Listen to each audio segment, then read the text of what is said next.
Hello student, welcome to my channel again. Anuradha Kashyap this side. तो आज मैं आपको लास्ट वीडियो में हमने chemical control and coordination chapter जो है हमारा स्टार्ट किया हुआ है from human physiology 11th class. आज मैं उसको कंटिन्यू करने वाली हूँ। And in the last class I told you about the adrenal gland, जो कि बहुत ही कॉम्प्लिकेटेड ग्लैंड थी और इससे रिलेटेड हर एक हार्मोन के बारे में हमें बहुत अच्छे से समझना था। I told you about the different section of adrenal gland. मैंने आपको बताया था कि एड्रिनल मेडुला जो होता है that is the central portion of adrenal gland. And adrenal cortex की जब हम बात करते हैं तो उसके पास 3 पार्ट होते हैं, जिसमें सबसे आउटर पार्ट कौन सा होता है, zona glomerulosa. Then middle one होता है zona fasciculata and the last one होता है जोना रेटिकुलरिस, जो सबसे अंदर का पोर्शन होता है।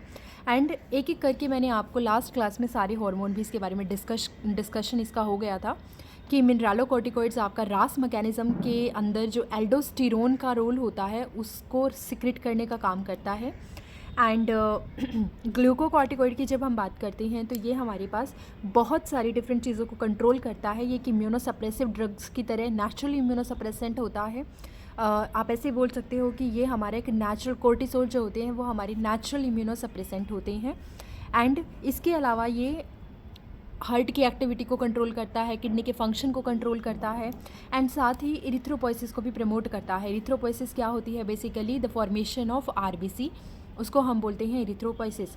6 कॉर्टिकॉइड की अगर हम बात करें तो फीमेल और मेल दोनों के अंदर जो सेकेंडरी सेक्सुअल कैरेक्टर लाने के लिए हार्मोन रिस्पॉन्सिबल होते हैं वो कहाँ से आते हैं? 6 कॉर्टिकॉइड से आते हैं। ठीक है, तो ये सब हमने बात की थी। हाइपर सिक्रीशन और हाइपो सिक्रीशन से क्या होता है इसके बारे में मैं थोड़ा सा आज बता देती हूँ आपको। तो स्टूडेंट, अगर हम बात करें कि कॉर्टिसोल या फिर मेनली जो हमारे एड्रिनल, आई होप ये आपको विजिबल होगा, जो एड्रिनल ग्लैंड के हार्मोन होते हैं अगर उनका सिक्रीशन जो है वो कम हो जाए, यहाँ पे लिखा भी है दैट हाइपो सिक्रीशन और under production of adrenal cortex hormone altars carbohydrate metabolism causing acute weakness and fatigue. यानी इसकी वजह से बहुत सारी प्रॉब्लम आ सकती हैं, बहुत थकान हो सकती है, बॉडी में वीकनेस आ सकती है। Why? Due to the hypo secretion, यानी कि जब कम अमाउंट में एड्रिनल कॉर्टेक्स के हार्मोन, मेनली कौन से, एल्डोस्टेरोन और कोर्टिसोल, जब ये डिक्रीज हो जाते हैं तो उस कंडीशन में एडिसन डिजीज़ हो जाती है। और इसके अलावा क्या होगा, जब एल्डोस्टेरोन आपकी बॉडी में कम बनेगा तो उसकी वजह से क्या होता है कि जो एन का एब्जॉर्प्शन है, जो इलेक्ट्रोलाइट का एब्जॉर्प्शन होता है वो कम होता है, तो उसकी वजह से लो लेवल ऑफ ब्लड एन हो जाएगा, जिसकी वजह से ब्लड का वॉल्यूम और ब्लड के प्रेशर दोनों डिक्रीज़ हो जाएंगे। एंड जो हमारा फॉस्फेट लेवल है और जो पोटेशियम लेवल है वो इंक्रीज़ हो जाएगा। क्यों? क्योंकि ये एलिमिनेशन में हेल्प करता है हमारा एल्डोस्टेरोन उनके। बट अगर एल्डोस्टेरोन ही कम है तो ये हमारी ज़्यादा हो जाएंगे ब्लड के अंदर एंड ब्लड का ग्लूकोज भी कम हो जाएगा। इसको हम बोलते हैं एडिसन डिजीज़। बट अगर यहीं पर हाइपर सिक्रीशन हो जाए एड्रिनल कॉर्टेक्स के हार्मोन का तो उसकी वजह से जो डिजीज़ होती है उसको बोला जाता है कॉन्स सिंड्रोम या फिर कुशिंग सिंड्रोम। ठीक है, इसमें भी या तो मिनरलोकॉर्टिकॉइड ज़्यादा होते हैं या फिर आपके पास ग्लूकोकॉर्टिकॉइड्स ज़्यादा होते हैं, उन्हीं की वजह से कॉन्स सिंड्रोम और कुशिंग सिंड्रोम होता है। आज मैं आपको बताने वाली हूँ अबाउट द पेनक्रियाज। पेनक्रियाज की सिचुएशन, ये समझो कि पेनक्रियाज सिचुएटेड कहाँ पर होता है। तो स्टूडेंट, हमारे पास अगर डाइजेस्टिव सिस्टम आपने पढ़ा होगा तो डाइजेस्टिव सिस्टम में हमें पता है कि this is a mouth and यहाँ पर ये फेरिंग्स वाली पोजीशन पर ओपन होता है। उसके बाद यहाँ से trachea which is present on the ventral side of your body, वहाँ पर ट्रैकिया है। एंड इसके जस्ट पीछे we can say on the dorsal side of trachea क्या प्रेजेंट होता है? ईसोफेगस प्रेजेंट होता है। एंड यहाँ से मैं थोड़ा सा स्पीड पे हूँ। एंड यहाँ ट्रैकिया की वजह से जब ये ओपन अप होता है तो ये स्टमक में ओपन होता है। स्टमक जब, sorry this is not trachea, actually this is oesophagus जो मैंने यहाँ पे रिप्रेजेंट की है। एंड इसके आगे ट्रैकिया होता है, ये वाली पोजीशन जो है this is the wind pipe जो लंग्स में ओपन होगी बाद में जाकर के। स्टमक जो है जब ये ओपन होता है आगे जाके तो एक सी शेप डॉडिनम के अंदर ओपन होता है which is the part of small intestine. Initial part जो स्मॉल इंटेस्टाइन का होता है वो होता है सी शेप डॉडिनम। और ये जो मैंने आपको साइड में बनाया है this is a leafy like structure which is known as pancreas. Pancreas की अपनी एक डक्ट होती है जिसको हम बोलते हैं पेनक्रिएटिक डक्ट, और पेनक्रियाज यहीं पर अपने सारे जूसेस को सिक्रीट करता है। पेनक्रिएटिक जूसेस को यहाँ पर ही सिक्रीट करता है। पेनक्रियाज के बारे में अगर बात करें तो it is endodermal in origin, यानी कि इसका ऑरिजिन कहाँ से हुआ है? एंडोडर्म से हुआ है। It is a heterocrine gland, mixed gland, composite gland. इसका मतलब ये है कि अगर आप एक्सोक्राइन पोर्शन की बात करें और या फिर आप एंडोक्राइन पोर्शन की बात अगर कर रहे हैं तो दोनों ही पोर्शन पेनक्रियाज के अंदर होते हैं। जो पेनक्रियाज है, अगर मैं इसको इस तरीके से बना के दिखाऊं जो ऑलरेडी मैंने बना दिया है, तो पेनक्रियास का पेनक्रियास का जो पेरिफेरल पोर्शन होता है वो क्या रखता है, एसिनस सेल्स को रखता है। सिंगल एसिनस सेल होती है, अगर आप बहुत सारी ले रहे हो तो उसको हम एसिनाई से डिनोट करेंगे। एसिनस सेल्स जो होती हैं ये एक्सोक्राइन पार्ट बनाती हैं पेनक्रियास का। एक्सोक्राइन का मतलब क्या है जितने भी डाइजेस्टिव जूस होंगे, डाइजेस्टिव एंजाइम होंगे, वो सारे जो उनका एंजाइम होगा, जूस होगा, जो एंजाइम होंगे वो सारे आपके डक्ट के थ्रू बॉडी से बाहर जाएंगे या डक्ट के थ्रू इंटेस्टाइन पे वर्क करेंगे, डक्ट के थ्रू ही वो लीवर पे वर्क करेंगे। हर जगह अलग अलग तरीके से काम करेंगे, एक्चुअली ज़्यादातर इंटेस्टाइन के ऊपर काम करते हैं। तो ये जो एक्सोक्राइन पार्ट है ये अपना सिक्रेशन डक्ट के थ्रू सिक्रेट करता है और ये पेरिफेरी में प्रेजेंट होता है, साइड में प्रेजेंट होता है। और इसी पेनक्रियास का जब मैं कट सेक्शन ले रही हूँ और तो सेंट्रल रीजन में अगर देखूँ तो सेंट्रल रीजन में मुझे आइलेट ऑफ लैंगरहैंस देखने को मिलता है। आइलेट ऑफ लैंगरहैंस को फर्दर बहुत सारी सेल्स ये कंटेन करता है। आइलेट ऑफ लैंगरहैंस पेरिफेरी में आपके कंटेन करता है अल्फा सेल्स को और मिडल में कंटेन करता है बीटा सेल्स को। तो जो ब्लू में दिखाई गई हैं these are the peripheral cells which represent your alpha cells, and जो सेंटर में दिखाई गई हैं these are the beta cells which are representing inner cells. और अल्फा और बीटा सेल्स के बीच में आपको मिलती हैं सोमेटोस्टेटिन। सोमेटोस्टेटिन का फंक्शन अलग होता है। यहाँ पर हमें एफ सेल्स भी मिलती हैं, पीपी सेल्स भी मिलती हैं, बट वो आपके काम की नहीं है। बट एक बात याद रखिएगा कि जो एसिनस सेल्स है, जो एसिनाई वाला पोर्शन है, जो एसिनाई वाला पोर्शन है वो 98 to 99% ऑफ पेनक्रियास बनाता है और जो आइलेट ऑफ लैंगरहैंस होता है वो सिर्फ और सिर्फ 1 to 2% ऑफ पेनक्रियास बनाता है। ठीक है। इसके अलावा जो एक्सोक्राइन पार्ट है वो अपना सिक्रीशन किसके थ्रू निकालता है, डक्ट के थ्रू, और जो एंडोक्राइन पार्ट होता है वो अपना सिक्रीशन विदाउट डक्ट के थ्रू डायरेक्टली ब्लड के अंदर सिक्रीट कर देता है। इसका मतलब वो हार्मोन सिक्रीट करता है। एंडोक्राइन पार्ट के बारे में लिखा है इन्होंने, पेनक्रियास को 2 पार्ट में डिवाइड किया है। एंडोक्राइन पार्ट को this is also known as islet of Langerhans and exocrine part को this is also known as acinar cells और cells of acini. Endocrine part सिर्फ और सिर्फ 1% बनाता है, एक्सोक्राइन पार्ट 99% के अराउंड बनाता है। एक्सोक्राइन पार्ट से जितने भी एंजाइम होते हैं, पेनक्रिएटिक एंजाइम होते हैं जो इंटेस्टाइन पे काम करते हैं, सपोज ट्रिप्सिनोजन हो गया which is inactive state of trypsin, और काइमोट्रिप्सिनोजन हो गया, या फिर हम बोल सकते हैं स्टेप्सिन हो गया यानी कि पेनक्रिएटिक लाइपेस हो गया, और पेनक्रिएटिक एमाइलेज हो गया। तो वो सारे एंजाइम जो हैं वो हमारे डाइजेशन के लिए रिस्पॉन्सिबल होते हैं। तो वो डाइजेस्टिव जूस के थ्रू सिक्रेट होते हैं with the help of duct. But अगर हम वही बात करें एंडोक्राइन पार्ट की, तो अल्फा सेल सिक्रेट करती हैं glucagon and beta cell secrete करती हैं इंसुलिन। ग्लूकागोन एक ऐसा हार्मोन है जो हमारी ब्लड के ग्लूकोज के लेवल को ज़्यादा कर देता है। मान लीजिए अगर आपके ब्लड में ग्लूकोज कम है तो इसका मेन फंक्शन ये होता है कि आपके ब्लड में ग्लूकोज का लेवल बढ़ा दे। और इसी तरह बीटा सेल्स की अगर हम बात करें तो ये जो इंसुलिन सिक्रेट करते हैं इसका काम होता है ब्लड के अंदर जो ग्लूकोज का लेवल है उसको कम कर देना।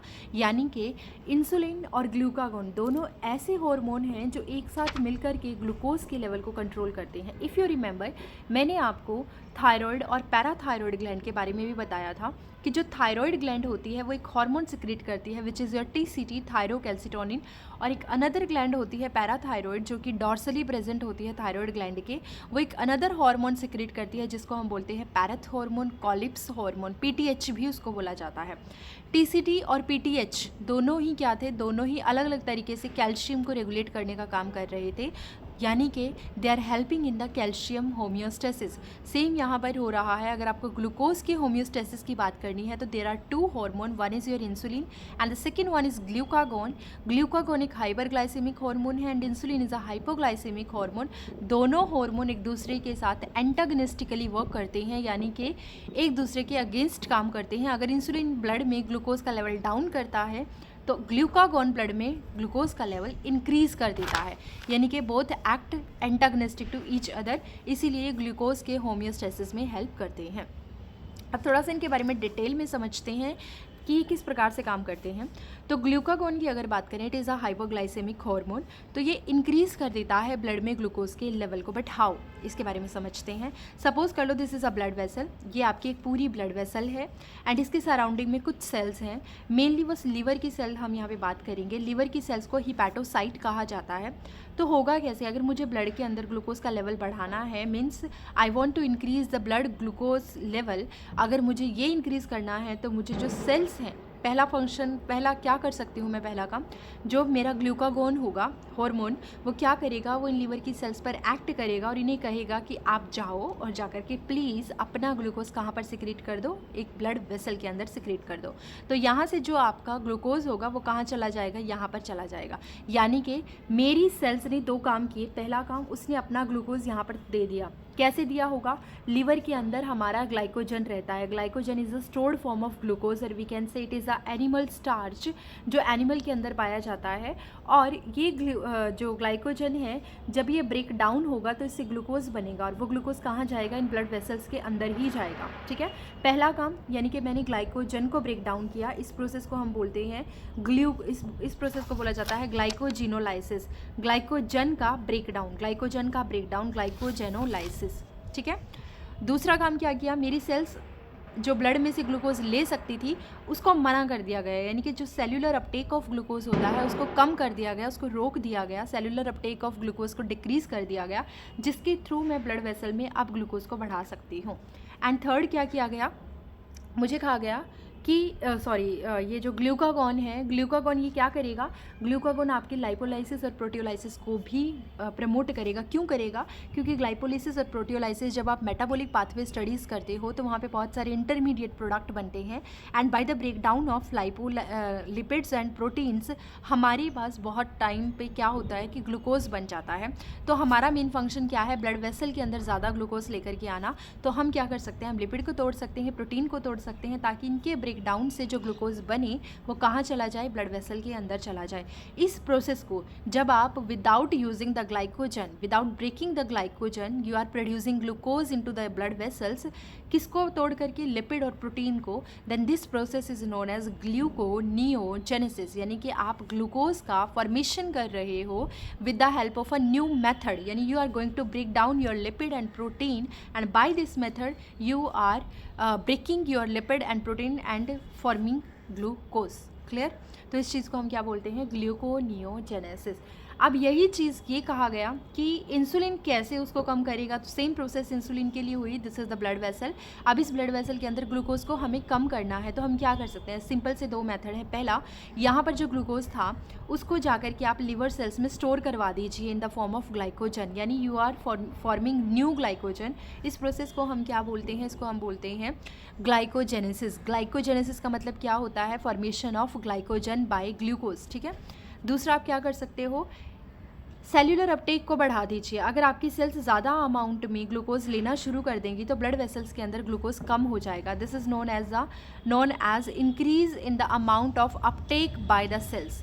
ठीक है, आपने अपटेक को क्या कर दिया है, इंक्रीज़ कर दिया। किस चीज़ की अपटेक को इंक्रीज़ कर दिया है, ग्लूकोज के अपटेक को इंक्रीज़ कर दिया है।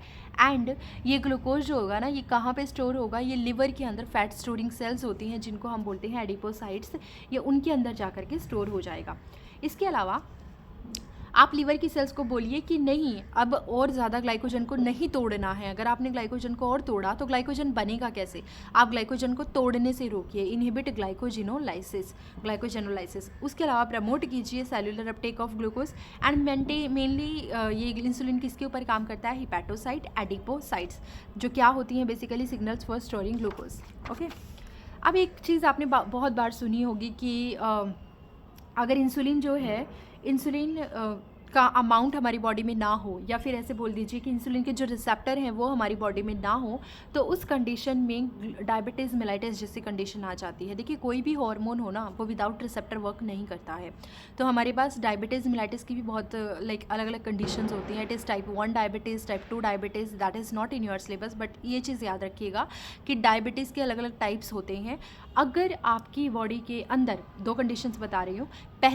पहली ये चीज़ है कि अगर आपकी बॉडी में इंसुलिन बन ही नहीं रहा है, आपकी बॉडी में है ही नहीं इंसुलिन, तो उस कंडीशन में इंसुलिन फॉर्मिंग सेल्स नहीं है, या due to some reason insulin is not forming in your body, तो उसका मतलब है कि हमारी जो डायबिटीज़ होगी वो इंसुलिन की वजह से है, यानी इंसुलिन की कमी की वजह से है। तो इसको हम बोलते हैं insulin dependent diabetes, type 1 diabetes. इसमें पहली प्रॉब्लम ये है। एंड टाइप 2 में जो डायबिटीज़ मेलाइटिस होती है टाइप 2 की, उसमें क्या होता है, आपकी बॉडी के अंदर इंसुलिन है, you have insulin forming cells in your body in the islet of Langerhans, but problem क्या है, आपके पास उसके रिसेप्टर नहीं है, यानी कि आपके पास सेल के पास उस इंसुलिन को रिसीव करने के रिसेप्टर नहीं है। उसकी वजह से आप इंसुलिन इंडिपेंडेंट डायबिटीज़ मेलाइटिस के से सफ़र कर रहे हो, क्योंकि आपकी बॉडी में इंसुलिन है but you don't have receptor to receive them, इसी वजह से प्रॉब्लम हो रही है। तो हमारे पास डायबिटीज़ होती है, डायबिटीज़ मेलाइटिस हम इसको बोलते हैं, and it can be treated by the insulin therapy. Prolonged hyperglycemia leads a complex disorder called diabetes mellitus. They can be treated by insulin therapy. अब यहाँ पे ना कुछ प्रॉब्लम्स आती हैं, लाइक अगर जिन बंदों को इंसुलिन की इसकी डायबिटीज़ मेलाइटिस की प्रॉब्लम होती है, उनके साथ क्या प्रॉब्लम है मेनली, देखो जब ये ग्लूकोज डायबिटीज़ में क्या होता है, डायबिटीज़ मधुमेह जिसको हम बोलते हैं, डायबिटीज़ में क्या होगा, नॉर्मली आपकी यूरिन से बहुत सारा ग्लूकोज जो है वो बाहर जाता है, ठीक है, with the help of urine आपकी बॉडी से ग्लूकोज बहुत अमाउंट में बाहर जाने लगता है।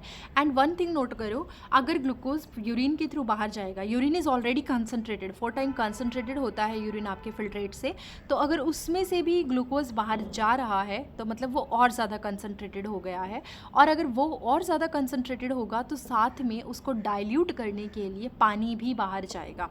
पहली कंडीशन कि जब डायबिटीज़ मेलाइटिस किसी इंसान को होती है तो वो बार बार यूरिन पास आउट करने जाता है, जिस कंडीशन को हम बोलते हैं डाययूरेसिस, यानी कि उस व्यक्ति को बार बार यूरिन पास आउट करना होता है।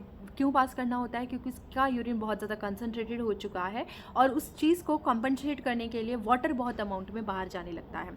अब जब वाटर बहुत अमाउंट में बाहर जाता है तो उसको प्यास इंसान को बहुत लगने लगती है, यानी पोलीडिप्सिया जैसी कंडीशन हो जाती है। उसके अलावा उसके बॉडी में डिहाइड्रेशन भी हो सकता है, क्योंकि बहुत सारे जो इलेक्ट्रोलाइट्स होते हैं, सोडियम वगैरह होते हैं, वो सब भी यूरिन के थ्रू पास आउट होने लगते हैं। एंड जब उसकी बॉडी को मिनरल्स नहीं मिल रहे हैं, जब उसकी बॉडी को ग्लूकोज नहीं मिल रहा है, जो उसकी सेल्स हैं वो ग्लूकोज की डिमांड कर रही हैं, तो उस इंसान को भूख बहुत लगने लगती है, क्योंकि उसकी सेल्स अभी भी भूखी हैं, उनको अभी भी खाना चाहिए। तो इस कंडीशन को हम बोलते हैं पॉलीफेजिया, ठीक है, पॉलीफेजिया, यानी उस पर्सन को बहुत ज़्यादा भूख लगने लग जाएगी।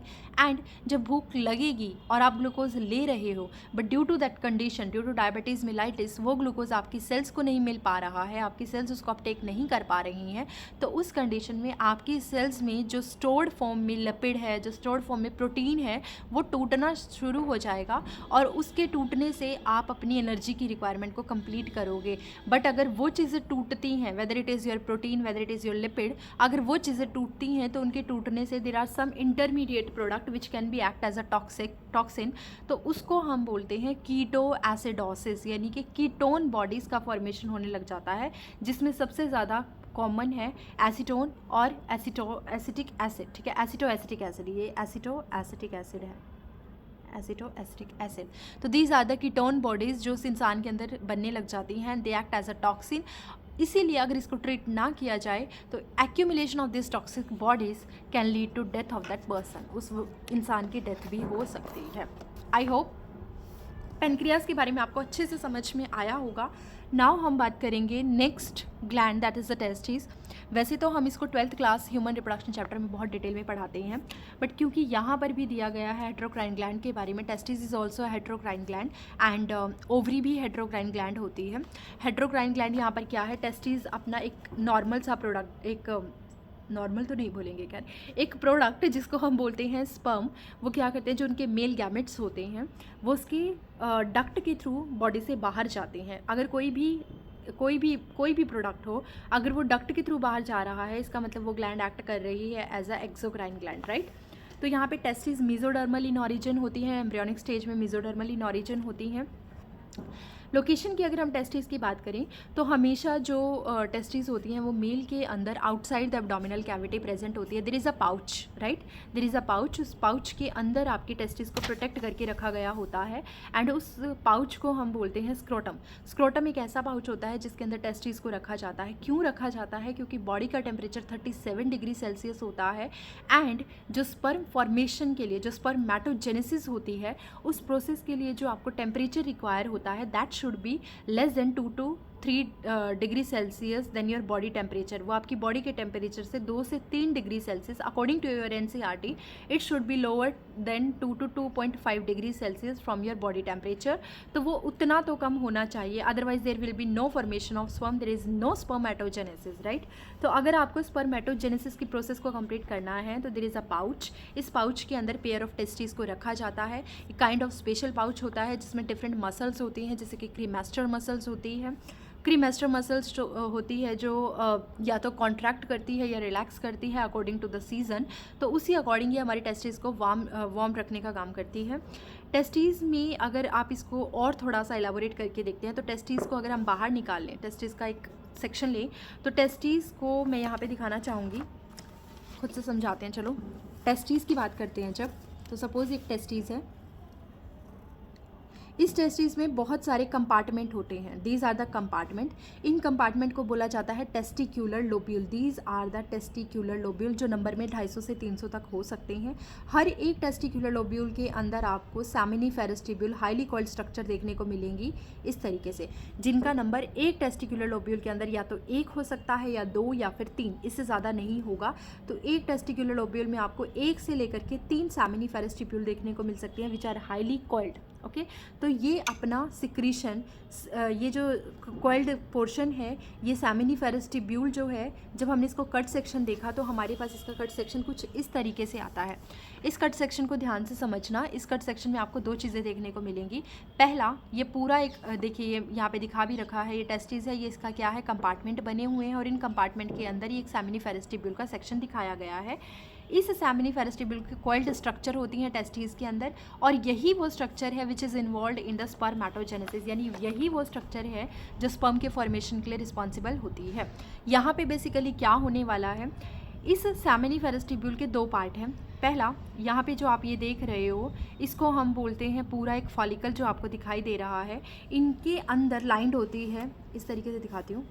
ओके, इस चीज़ को मैं अलग से दिखा रही हूँ। ये आपका पूरा क्या है, स्ट्रोमा है। इस स्ट्रोमा के अंदर आपको ये इस तरीके के फॉलिकल देखने को मिल रहे हैं, जिसमें कुछ सेल्स छोटी हैं, क्यूबॉइडल सेल्स इनको बोला जाता है, ठीक है। इन सेल्स को बोला जाता है स्पर्मेटोगोनिया, इन सेल्स को बोला जाता है स्पर्मेटोगोनिया। और इन स्पर्मेटोगोनिया के बीच में ये लार्ज सेल्स आपको दिखाई दे रही हैं, इन लार्ज सेल्स को हम बोलते हैं सर्टोली सेल, जो मैंने ब्लू में रिप्रेजेंट की हैं। तो जो सर्टोली सेल्स होती हैं ये नरिशमेंट के लिए रिस्पॉन्सिबल होती हैं, और जो ये वाली सेल्स होती हैं जो आपको दिखाई दे रही हैं, इनको स्पर्मेटोगोनिया बोला जाता है।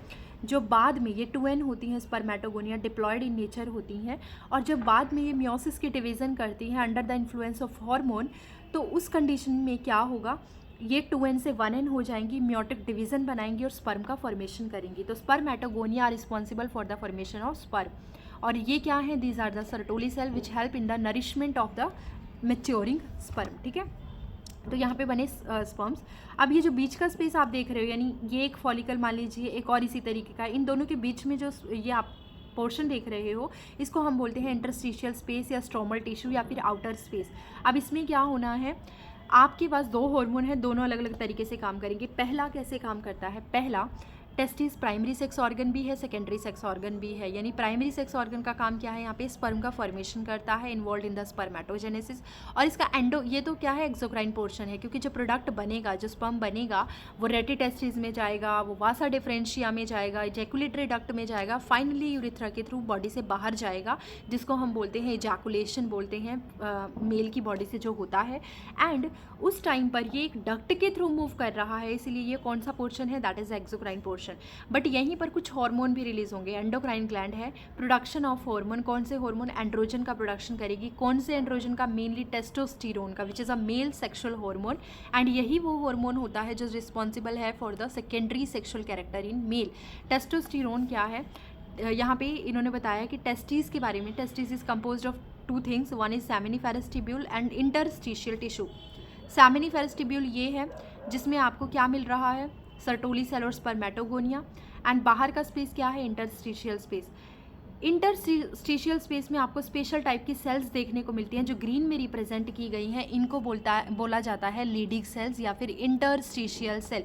ये कहाँ प्रेजेंट होती है, in the intertubular space, that is the space between seminiferous tubule which produce androgen. But how, सुनो, अगर हम सेमिनिफेरस ट्यूबुल ये जो मैंने बनाया है ना, इसको ध्यान से देखते हैं, तो इस सेक्शन में मान लेते हैं ये पूरा सेमिनिफेरस ट्यूबुल का सेक्शन था, तो 2 हार्मोन आते हैं। टेस्टिस से एक हार्मोन आता है, आपके हाइपोथैलेमस से GnRH रिलीज़ हुआ, जिसने एंटीरियर पिट्यूटरी को कहा जा करके कि जाओ भाई और तुम जा करके टेस्टिस पे वर्क करो। टेस्टिस ने उस रिस्पॉन्स में जो एंटीरियर पिट्यूटरी है उसने बेसिकली 2 हार्मोन बनाए, एक बनाया FSH, एक बनाया LH, और दोनों को कहा गया कि आप जाइए और जा करके टेस्टिस के ऊपर काम कीजिए। और उनमें से LH ने क्या किया, LH ने इस सेल्स के ऊपर काम किया। इस सेल को हम बोलते हैं लीडिंग सेल, ठीक है। LH आया और इसके ऊपर काम करता है। LH लीडिंग सेल के ऊपर काम करता है, तो इसीलिए हम इसको और क्या बोलते हैं, इंटरस्टिशियल सेल स्टिमुलेटिंग हार्मोन, क्योंकि ये इंटरस्टिशियल सेल को स्टिमुलेट कर रहा है, इसलिए इसको बोला जाता है इंटरस्टिशियल सेल स्टिमुलेटिंग हार्मोन। और इसकी स्टिमुलेट करते ही LH क्या सिक्रेट करना शुरू कर देता है, एंड्रोजन, और जिसको हम और क्या बोलते हैं, androgen is a big group of male sex hormone, but जिसमें मेन हार्मोन क्या है, टेस्टोस्टेरोन। टेस्टोस्टेरोन को ये सिक्रेट करता है। टेस्टोस्टेरोन के फंक्शन क्या होते हैं, it is responsible for low pitch voice, ठीक है। मेल की आवाज़ जो होती है उसमें एक तरीके का ऐसा नहीं होता, हाई पिच वॉइस नहीं होती, बहुत ही लो पिच वॉइस होती है, स्मूथ वॉइस होती है। बट येस, वॉइस ऊंची होती है बट लो पिच की होती है, उसमें चिल्लाने जैसी आवाज़ नहीं होती है। प्रमोट स्पर्मेटोजेनेसिस, यानी कि स्पर्म के फॉर्मेशन को प्रमोट करता है।